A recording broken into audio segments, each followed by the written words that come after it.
பிதா, குமாரன், பரிசுத்த ஆவியானவர் நம் அனைவரையும் ஆசீர்வதித்து வழி நடத்துவாராக. ஆமென். நாம் ஜெபம் செய்வோம். எங்களை அதிகமாக நேசித்து வழி நடத்துகிற அன்பின் பரலோக பிதாவே, ஆசீர்வதிக்கப்பட்ட இந்த அற்புதமான நம்முடைய வருகையின் காலங்களுக்காக நன்றி செலுத்துகிறோம் ஆண்டவரே. இந்த நாளிலும் இந்த இறைச்செய்தியை நீர் ஆசீர்வதியுங்கள். அடியேனை மறைத்து உமது தேவ வார்த்தை மட்டுமே இந்த இடத்துல வெளிப்பட வேண்டும் என்று எங்கள் மீட்பெரும் இரட்சகருமாகிய இயேசு கிறிஸ்துவின் வழியாக உம்மை வேண்டிக் கொள்கிறோம் எங்கள் பிதாவே. ஆமென். இந்த நேரத்திலே இந்த காணொலியின் வழியாக உங்களை சந்திப்பதிலே மிகுந்த மன மகிழ்ச்சி அடைகின்றேன். முதலாவதாக கடவுளுக்கும், அடுத்து நம்முடைய தமிழ் சுவிசேஷ லுத்திரன் திருச்சபையின் இளைஞர் இயக்க செயலர் ஜோசுவா விமலன் ஐயா அவர்களுக்கும் நன்றியை தெரிவித்துக் கொள்கின்றேன். இந்த நாளிலும் நம்முடைய ஆண்டோருடைய வருகையை குறித்து சிந்தித்துக் கொண்டிருக்கின்றோம். குறிப்பாக சொல்ல வேண்டும் என்றால், ஒரு 2000 ஆண்டுகளுக்கு முன்பதாக காபிரியல் தூதரின் வழியாக இறை வார்த்தை நற்செய்தியாக அறிவிக்கப்பட்டது. அதைத் தொடர்ந்து இப்ப ஆண்டவர் அடியேன் மூலமாக இந்த நற்செய்தியை சொல்ல கொடுத்த கிருபைக்காக கடவுளுக்கு நன்றி செலுத்துகிறேன். சரியாக சொல்ல வேண்டும் என்றால், கிறிஸ்துவின் வருகையை குறித்து 2 விதமாக நாம் பார்க்கலாம். முதலாவதாக 2000 வருடங்களுக்கு முன்பு கேப்ரியல் மூலமாக ஆண்டவருடைய வருகையை மரியாளுக்கு அறிவிக்கப்பட்டது. இது முதல் வருகை. இரண்டாவது வருகைக்காக இன்று வரைக்கும் நாம் காத்து கொண்டிருக்கின்றோம். அதிலே கடந்த காலம் மற்றும் எதிர்காலம், இந்த 2 வகையாக நாம் பார்க்கலாம். அதுல கடந்த காலத்தை பற்றி திருமறையிலே ரொம்ப விளக்கமா முழுமையாக சொல்லப்பட்டு இருக்கிறது. எதிர்காலத்தை பற்றி நம் ஆண்டவராகிய இயேசு கிறிஸ்துவே ரொம்ப அற்புதமாக இந்த திருமறை வார்த்தைகளிலே சொல்லியிருக்கின்றார். குறிப்பாக வருகையின் காலங்கள் என்றாலே கிறிஸ்துவோடைய பிறப்பு, மரியாளுக்கு சொல்லப்பட்ட நற்செய்தி, மெய்ப்பர்களுக்கு சொல்லப்பட்ட நற்செய்தி, ஏசியா புத்தகத்திலே சொல்லப்பட்ட தீர்க்க தரிசனம், இது அனைத்தையும் வருகையின் காலங்களிலே நம்ம பிரசங்கமாக கொடுப்போம். ஆனால் இந்த முறை நான் எடுத்திருக்கின்ற இறை வார்த்தை நற்செய்தி, இது எல்லாமே நான் சொன்னது கிடையாது.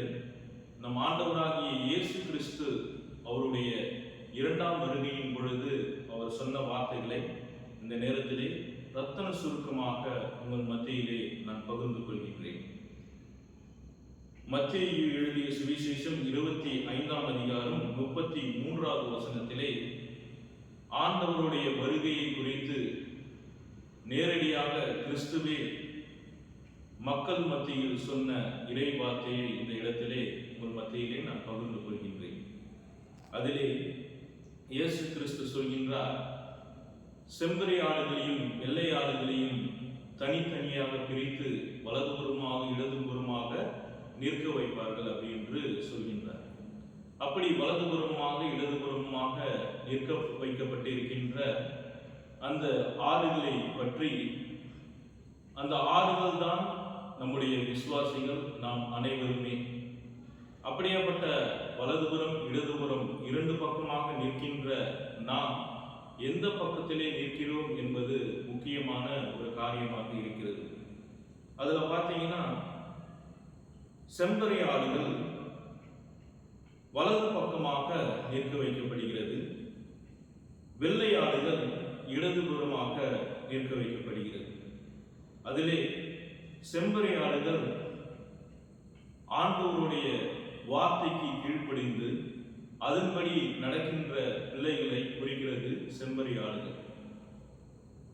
வெள்ளை ஆடுகள் இடதுபுறமாக நிற்கின்ற ஆடுகள் ஆண்டவருடைய வார்த்தைக்கு கீழ்ப்படியாமல் அவர்களுடைய சுய இன்பத்திற்காக செயல்படுகின்றவர்களை குறிக்கிறது. அதிலே குறிப்பாக மத்தேயு 25ஆம் அதிகாரம் 35வது வசனத்திலே 6 காரியங்களை குறித்து ஆண்டவராகிய இயேசு கிறிஸ்து சொல்கின்றார். முதலாவதாக அவர் சொல்கின்றார், நான் பசியாய் இருந்தேன், எனக்கு போஜனம் கொடுத்தீர்கள். தாகமாய் இருந்தேன், எனக்கு தாகத்தை தீர்த்தீர்கள். அந்நியனாக இருந்தேன், என்னை சேர்த்துக் கொண்டீர்கள். ஆடையின்றி இருந்தேன், நீங்கள் எங்களுக்கு ஆடையை கொடுத்தீர்கள். நோயின்றி இருந்தேன், என்னை கவனித்துக் கொண்டீர்கள்.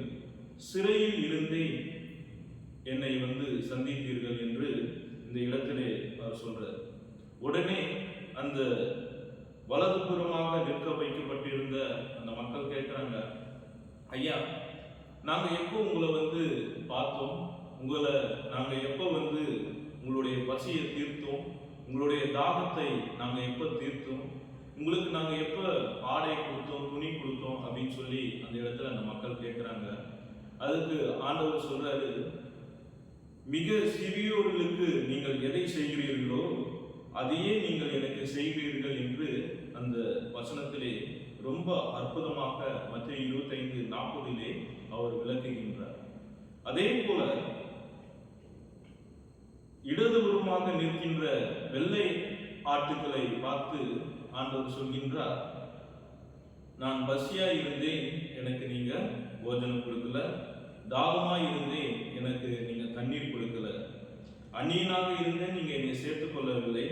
ஆடையின்றி இருந்தேன், நோயின்றி இருந்தேன், சிறையில் இருந்தேன். இதுல எதையுமே நீங்க என்னைய விசாரிக்க கூட இல்லை அப்படின்னு சொல்லி அந்த இடத்துல சொல்றாரு. இந்த ஒவ்வொரு வார்த்தையின்படி நாம் கவனித்து பார்த்தால், இரண்டாம் வருகையின் பொழுது நாம் அனைவரும் ஆண்டவரை நோக்கி அவருடைய வருகையின் பொழுது நாம் நிற்போம். அப்பொழுது நம்ம கிறிஸ்தவர்கள் எல்லாரும் பரலோக ராஜ்யத்திற்கு போகணும்னு ரொம்ப பிரயாசத்தோடு நம்ம காத்து கொண்டிருக்கின்றோம். ஆனால் பசியா இருப்பவர்களுக்கு நாம் உணவு கொடுப்பதில்லை, தாகமாக இருப்பவர்களுக்கு தண்ணீர் கொடுப்பதில்லை, அந்நியராக இருப்பவர்களை நம்ம கவனித்துக் கொள்வதில்லை, ஆடையின்றி இருப்பவர்களுக்கு நாம் ஆடையும் கொடுப்பதில்லை. ஆனால் ஆண்டவராகிய இயேசு கிறிஸ்து அவருடைய இரண்டாம் வருகையின் பொழுது இந்த கேள்வி அனைத்தையும் நம்மை பார்த்து கேட்கும் பொழுது அதற்கு பாத்திரவானாக இருக்கிறோமா என்பதை நாம் சிந்தித்து பார்க்கவே இந்த நேரத்திலே அழைக்கப்பட்டு இருக்கின்றோம். இந்த கிறிஸ்துமஸ் காலங்களில் ஆண்டவர் உங்களோடு செய்து கொள்ளப்பட்ட உடன்படிக்கை ஒன்றே ஒன்று மாத்திரம்தான். அவர் என்ன சொல்றாரு? பசியா இருந்தவங்களுக்கும், தாகமாக இருந்தவர்களுக்கும், அந்நியராக இருந்தவர்களுக்கும், ஆடையின்றி இருந்தவர்களுக்கும், சிறையில் இருந்தவர்களுக்கும், நோயுற்று இருந்தவர்களுக்கும் நம்ம எப்படி கவனித்துக் கொள்ள போகிறோம், அந்த கவனிப்பு எப்படி இருக்க போகிறது என்பதை குறித்து இந்த கிறிஸ்துமஸ் காலங்களிலே நாம் சிந்திக்க அழைக்கப்பட்டு இருக்கின்றோம். இப்ப நான் சொன்ன அனைத்து காரியங்களும் நான் சொன்னது கிடையாது, ஆண்டவராகிய இயேசு கிறிஸ்து சொன்னது. இதை அனைத்தையுமே நம்ம என்ன பண்ணணும்னா கட்டாயமாக நம்மளுடைய வாழ்க்கையிலே பின்பற்ற வேண்டும். இதை பின்பற்றாம பரலோக ராஜ்யம் சமீபமாக இருக்கிறது, அனைவரும் மனம் திரும்புங்கள் என்ற அந்த நற்செய்தியை நம்ம யாருக்குமே என்ன பண்ண முடியாது, சொல்ல முடியாது. அதனால இந்த காலங்களிலே ஆண்டவருடைய இரண்டாம் வருகையின் பொழுது பரலோக ராஜ்யம் உங்களுக்கும் எனக்கும் வேண்டும் என்றால் இதை நாம் பின்பற்றுகின்ற மக்களாக இருக்க வேண்டும். இந்த நேரத்திலே ஆண்டவர் இப்படியாப்பட்ட ஒரு வாய்ப்பை கொடுத்ததற்காக கர்த்தருக்கு நன்றி செலுத்துகிறேன். இந்த நேரத்திலே பரலோக ராஜ்யத்திற்குள்ளாக நாம் பிரவேசிக்கப்பட வேண்டும் என்றால் ஆண்டவர் சொன்ன இந்த அனைத்து காரியங்களையும் பின்பற்றும் பொழுது நாம் பரலோக ராஜ்யத்திற்குள்ளாக பிரவேசிக்க ஆயத்தமாவோம் என்பதை இந்த இடத்திலே மகிழ்ச்சியோடு கூறிக்கொள்கின்றேன்.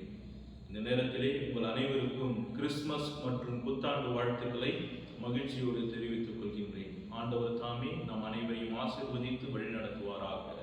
ஆமென். ஜெபம் செய்வோம். மகா இரக்கமும் கிருபையும் நிறைந்த அன்பின் பரலோக பிதாவே, ஆசீர்வதிக்கப்பட்ட இந்த அற்புதமான நேரத்திலே நீர் கொடுத்த இறைவார்த்தைக்காக நன்றி ஆண்டவரே. இந்த நேரத்திலே மறை திரு ஜோசுவா நிமலன் ஐயா அவர்களையும் எங்களுடைய தமிழ் சுவிசேஷ லுத்திரன் திருச்சபை வாலிப பிள்ளைகளையும் உமது கரத்திலே நாங்கள் கொடுக்கின்றோம்.